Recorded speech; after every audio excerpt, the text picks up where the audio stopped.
You'll find a doorway, reach through it, and grab it with your thumb down.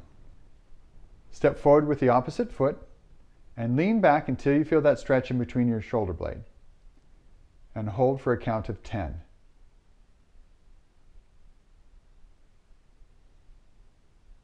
Contract that muscle by trying to pull your arm to your body for a count and hold for a count of 5. Relax that contraction, let the body move back into a new stretch point, and hold for a count of 10.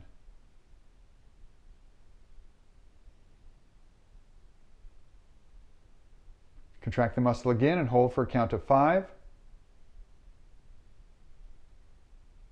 Relax it and lean back even more and hold for a count of 10.